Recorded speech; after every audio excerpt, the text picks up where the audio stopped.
What's good out there, everybody, man? Welcome back once again to the Cook Up Podcast with your boy, Marcus Full Legend.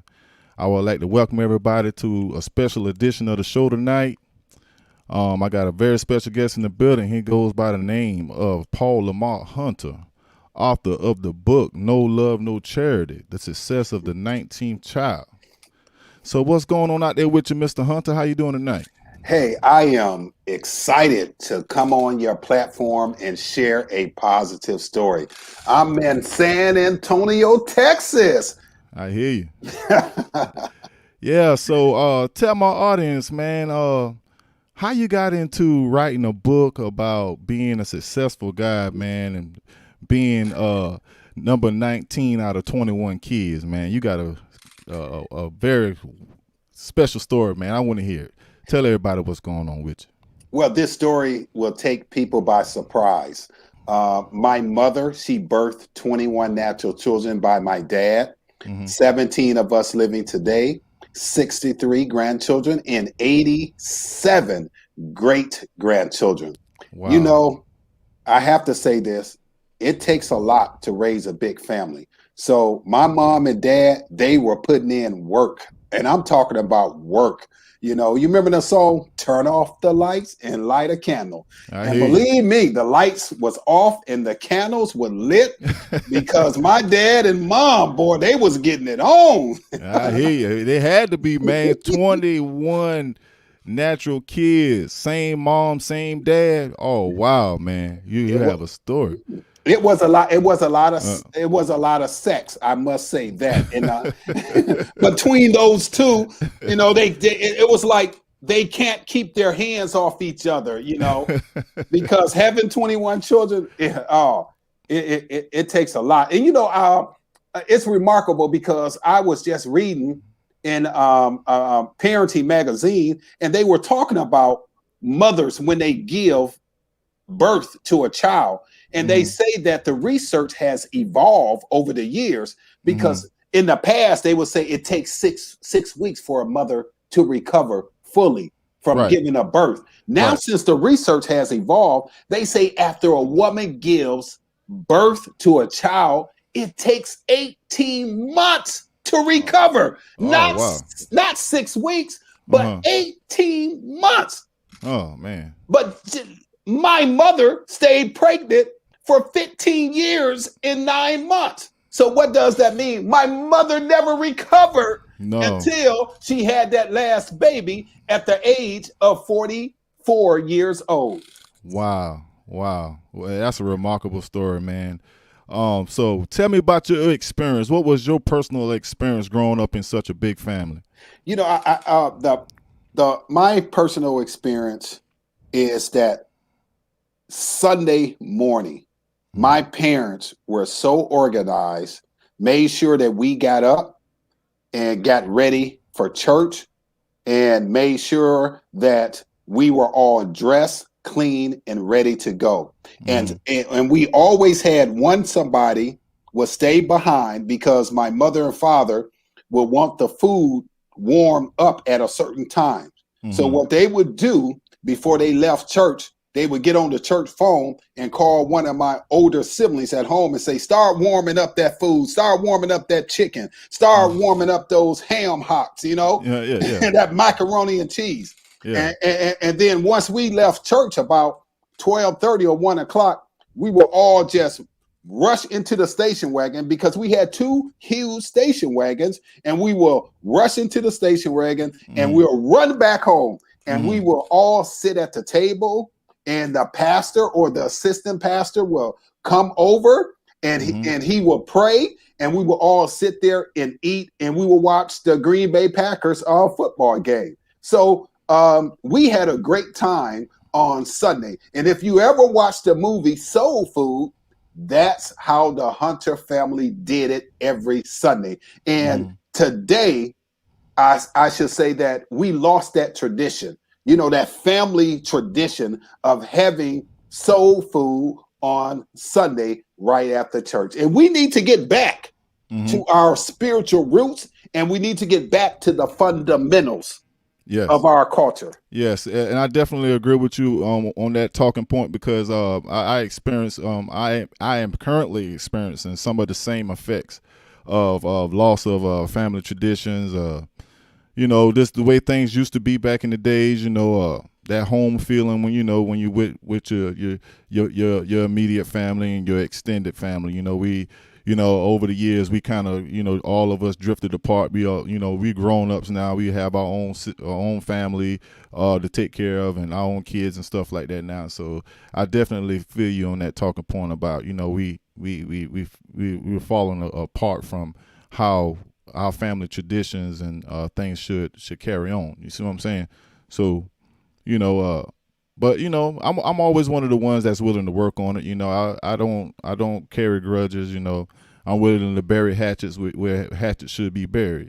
So any of my family members that's out there watching my show, just heed my advice. No love lost. I love y'all to death. And with that being said, so like with having such a big family, how were the holidays and birthdays and things like that were? How did that how were that how did that take place? What were the effects of it? Well, for birthdays, we really did not celebrate birthdays in Mm-hmm. our home. Mm-hmm. Mom and dad would say happy birthday, give us a kiss, give us a hug, Mm-hmm. and give us 50 cents or $1. Mm-hmm. You'll be blessed if you got $1 because the money had to go a long ways in a family of 21.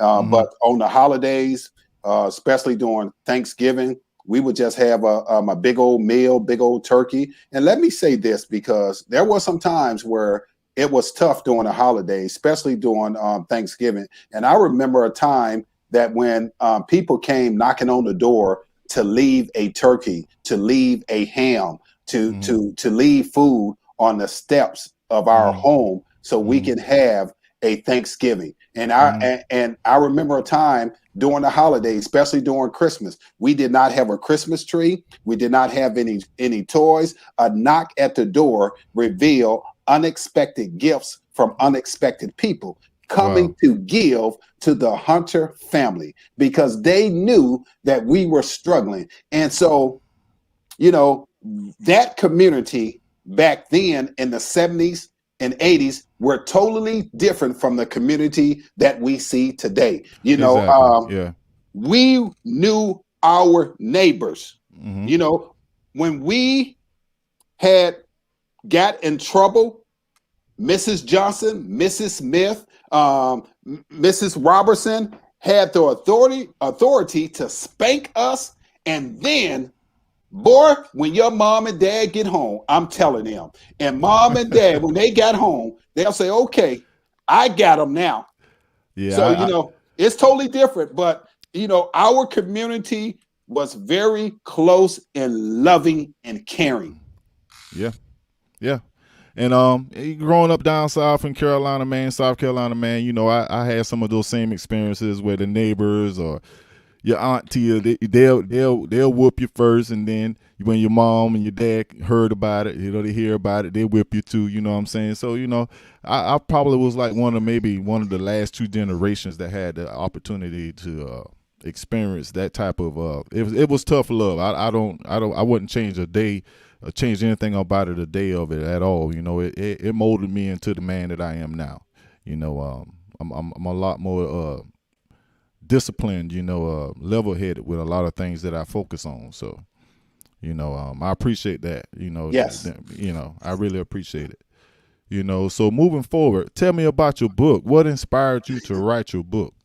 Oh, No Love, No Charity, the success story of the 19th child. Mm-hmm. I decided to write the book because I wanted to inspire others. I wanted to help others. I wanted to share personal stories in the Hunter family, the relationships with my siblings, the relationship with my parents, the relationship with my children, the relationship with the mother of my children, Mm-hmm. and my struggles academically. Mm-hmm. And I also wanted to share personal stories of attending Upper Iowa University Mm-hmm. because I come from the inner city, and Mm-hmm. there's a lot of pressure on people that come from the inner city and represent the inner city. There's a Right. lot of pressure. We celebrate, pimps, we celebrate drug dealers in the inner city, but we don't celebrate successful men and women in the inner city. So when Yeah. I decided to attend Upper Iowa University,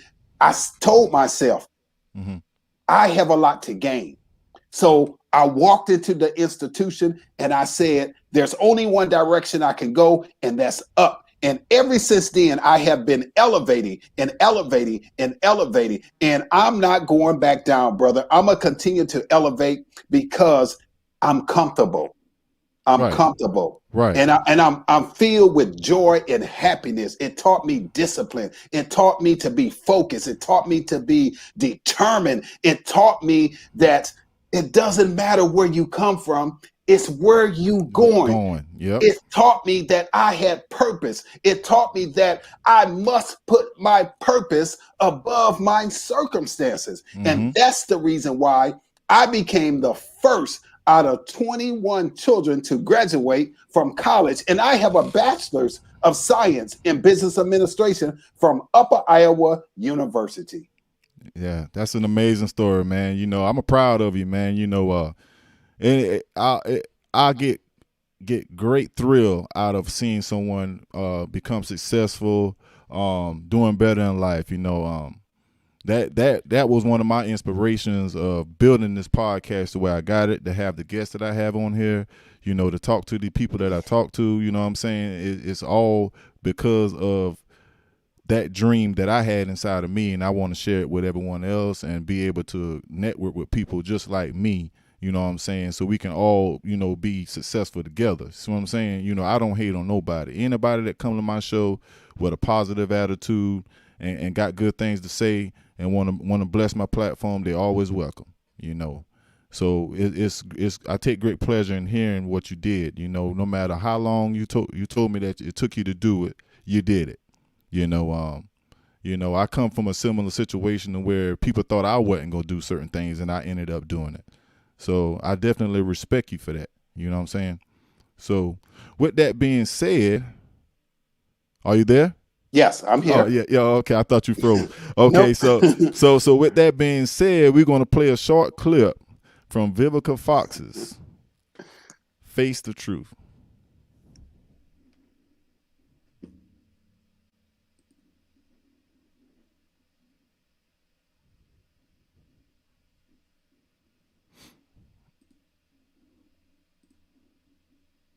Imagine growing up in a house of 21 kids. Paul was number 19, and he wrote a tell-all book about his colorful life growing up. And let's just say his siblings aren't too happy about it. I am the 19th child out of 21 natural children. My mom birthed 21 children. In 2005, my mom came out with a book, Love and Charity, the life story of Louise Hunter. The book was about my mom starting a homeless shelter in Racine, Wisconsin. I wrote my own book, No Love, No Charity, The Success of the 19th Child. Even though my book came out 6 years ago, my siblings are still agitated. They refuse to read the book. My relationship is strange with some of my siblings. My sister goes at me all the time. Bonnie is jealous of me because I have a degree. I try to reach out to them, help them out and educate them, but they just refuse. They don't want to better themselves. For so many years, Bonnie and Elizabeth did not want me to graduate from college. They are jealous of me. None of my siblings said, hey, congratulations. I really want my siblings to get more educated, to better themselves. They don't have to be jealous of me. Now, my nephews and nieces recently graduated from college, all because of me. They need to stop putting me down and learn from me. I just want my siblings to understand that I am not the enemy. I just want to become a role model. Oh yeah. Yeah, man. So how did that make you feel, man, to be able to get on national TV with Vivica Fox and tell your story and just be a shining star, man, for that moment that you was on there, man. Tell me about that.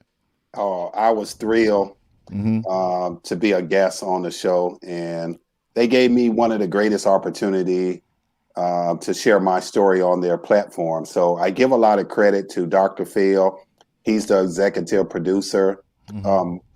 Michael, one of the other executive producer, and Vivica A. Fox. They all made that business decision to bring me on the show and profile a good story, because no one never knew that in our world or in our society that it was one woman out there that birthed 21 children by one man.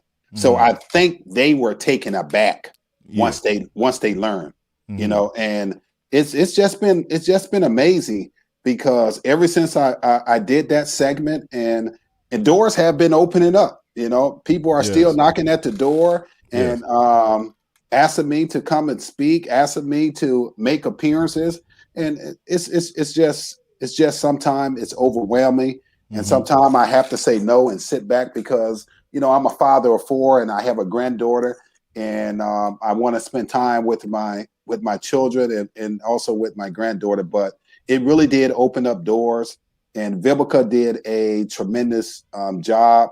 But I must say this: the show is about drama, and that's what it's all about. It's about drama, because drama sells in America. People want to see the bad things, but if you ever get the book No Love, No Charity, The Success of the 19th Child, it's an open book. I talk about the bad and I talk about the good, but I also talk about defeat, being rejected, now being victorious. Yeah. You know, it's definitely all about that, man. Being victorious over, like you said, the drama. Don't worry about what they trying to, you know, promote. Usually, sometimes, like some of these shows and platforms, they'll try to use what you got going on, you know what I'm saying, to promote a negative image in order for them to get, you know, views or likes or whatever, you know what I'm saying? So, like, it's like you said, it's just all, like you said, people want to see the bad things. But you did get a lot of good out of it, you know what I'm saying? And I was listening to part of the segment where it's like you and your sister, y'all wasn't agreeing with a few things that you wrote in the book. So did y'all manage to work that out, or y'all still going at it about that? No, you know, that show was very helpful, because after the show, we were able to sit down with psychologists, and we were able to hatchet and bury things, because now they had the opportunity to read the book and read it and say, wow, what he said was true. And I should not have said these derogatory remarks toward him, because what he said was the truth. And it really helped them. See, you got to understand, when people write books about family, they writing those books to help themselves. It was cathartic for me. The book helped me purge out a lot of negative feelings that I had in my life. Yeah, especially growing up and seeing my brother pass away, growing up and my father passed away at the age when I was 8 years old. My father was 42 at the time, and he passed away. So I wrote about those bad tragedies and how it affected me as a child. And I had to get the help in order to become a better man. And today I am a better man. Today I am a better father. Today I am a better person. Right. So I wrote the book to free me. So I knew that the book was going to free my siblings and people around the world, because a lot of people around the world said, man, I had a mother that was just like yours. Man, I had a father that was just like yours. Oh, your sister or your brother reminds me of my brother or my sister. So, you know, the book was helpful to them, but I wrote the book to help me, to get things out of me. And Right. I was able to purge those things out of me. And that's the reason why you see a happy Yeah. Paul Lamar Hunter, a joyful Paul Lamar Hunter, a smart Paul Lamar Hunter on your platform. Right. Right. And I appreciate it. So it was very therapeutic for you. You had to get that, you had to let that steam out, you know what I'm saying? And you use the book, as your platform to get that inner that basically that inner demon out of you, you know what I mean, to make you happy again. You see what I'm saying? So Yes. yeah. So I definitely get that. Making music does the same thing for me. I've been producing music for, I can't even count how many years now, but I don't want to get too deep into me tonight, man. I'm gonna stay on you. Yeah, man. So what are your plans moving forward? Like what are some new ventures you got going on? I well, remember.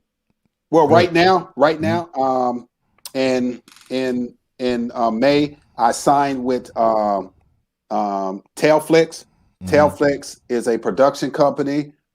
They were able to work with me on the project, making sure that the screenplay was completed and what I wanted out of the screenplay and what I wanted from the page pitch. So they already pitched it to Netflix. They pitched it to Lionsgate. They pitched it to Paramount. They pitched it to Sony Pictures. They pitch it to a lot of production companies out in Los Angeles, California, and also New York City. So any moment, I can get a call and say, hey, this is the offer. You can take it or you can leave it. But I will advise you to really think about it. So you will see my life story into a movie. Oh wow. And a lot of people are going to be surprised because I grew up in Racine, Wisconsin, which is about 80 to about 85,000 people. And when I left in 2010, I told people that I'm going out and I'm going to get this movie deal. And I'm going to deliver it to the city of Racine, Wisconsin. It's going to be signed, sealed, and delivered that Mr. Paul Lamar Hunter receive that movie deal. Hey man, hey, that's how you do it, man. You got to stay on it, speak it into existence. Like I spoke to you about the other day, man. Don't be afraid. Like remember what we were saying, when people tell you no, don't let that discourage you from, moving forward. You just keep going forward until someone tells you yes. Somebody gonna say something, eventually. You see what I'm saying? So I wouldn't necessarily get discouraged. Just be patient. And just stay on the phone, man. Like I was saying, like even like with the platforms, stay on. I'm always online, networking with different artists, different business owners, whatever. I try to stay proactive with my platform. So I definitely feel like it's going to work out for you because you're very enthusiastic, you're energetic, you're intelligent. You got an outgoing personality. So I can see that movie happening for you very soon. You know what I'm saying? So with that being said, I wanted to ask you, so what are your family, like your immediate family, like you say you have 4 kids. So how does your oldest feel about you and how you're moving with things right now? I can say that all 4 of my kids, 2 daughters, 2 sons, and my granddaughter, that's 2 years old. But my kids are very excited about me because they know that I'm putting in the work. I'm putting in a lot of hours, but I also make sure that I have time for them as well. But they know that they have a father that is focused and determined. And once their father put his mind to something and say that he's going to do it, believe it, I am going to do it. So they happy for me because every time that someone profiled my story, I always send my children a copy of it because I want them to see that no matter how you start off in life, dirt poor, uneducated, you understand? And you can change. If you have the mindset to say, I'm going to change my paradigm, everything can change. So it doesn't matter how you start, it's how you finish. Finish. And I tell them all the time that the hardest part is getting started. And I tell them this, that the end is always better than the beginning. Exactly. You know, anything worth having is it comes rough. It's not going to just get handed to you. You got to earn it. You know, and once you prove yourself that you can handle certain things, that's when you begin to get your blessings, and you know you get more responsibility, and you just keep building. It's like building a house. You got to start with the foundation. Then you build the walls. Then you do the insides. Then you put the roof on the house. Once you put the roof on the house, you're set for life. You know, that's the way I look at it, man. Being a successful person ain't easy.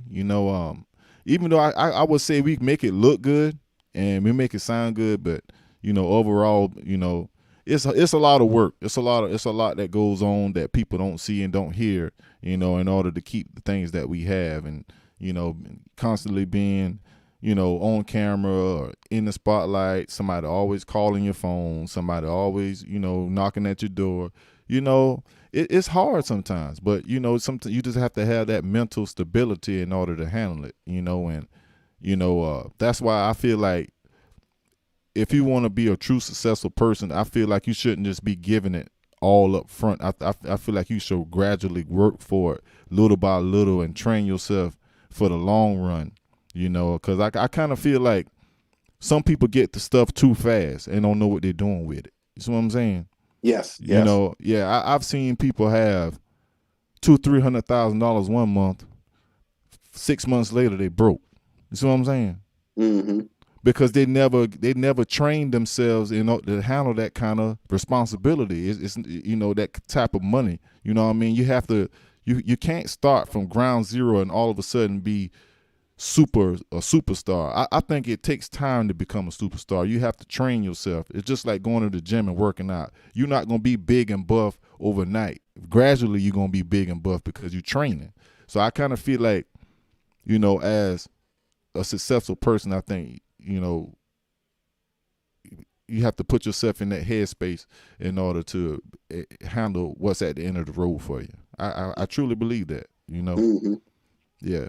Because, from experience, a lot of things that I have came from a slow crawl. I didn't get it overnight. I had to work for it. I had to force it. I had to make people believe it. I had to put it out there. I had to keep pushing it. You know what I mean? So, and then I started to see results, and ever since then, I've just been maintaining. I want to keep it on an incline. I don't want to plateau out and then that's it. I want to keep climbing. You see what I'm saying? So, Yes.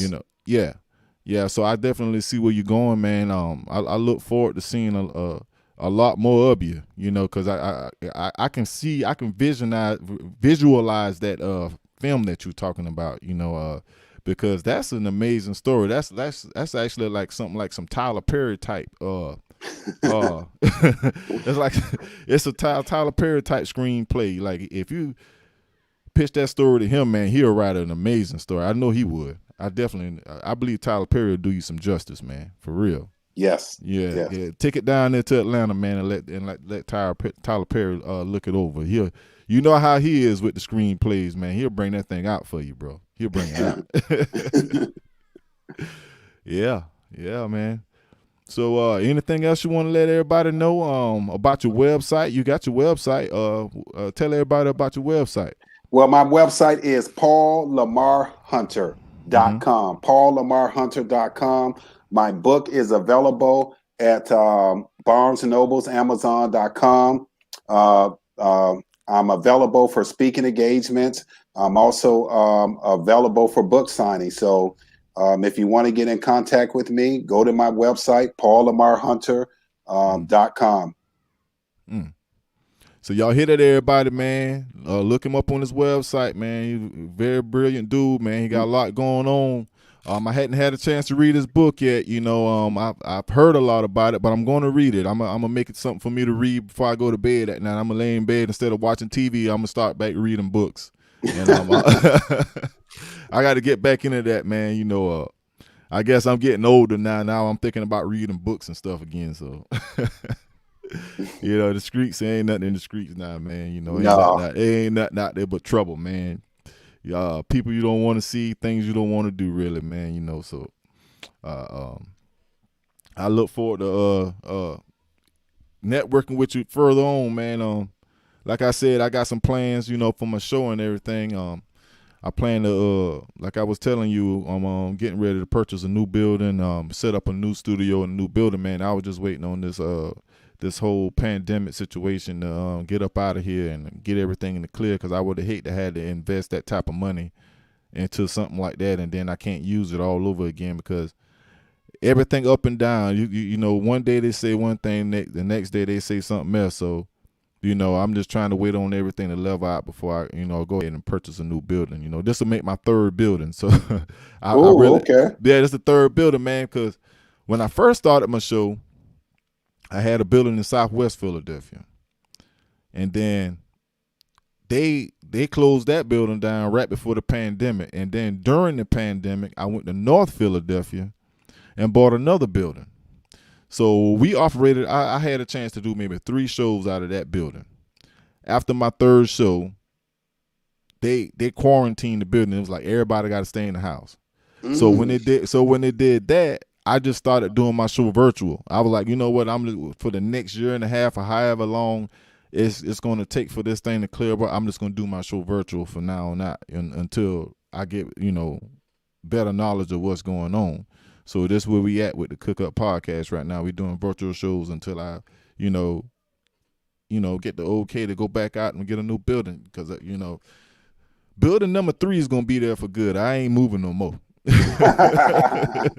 Yeah, I ain't moving no more, man. That's it.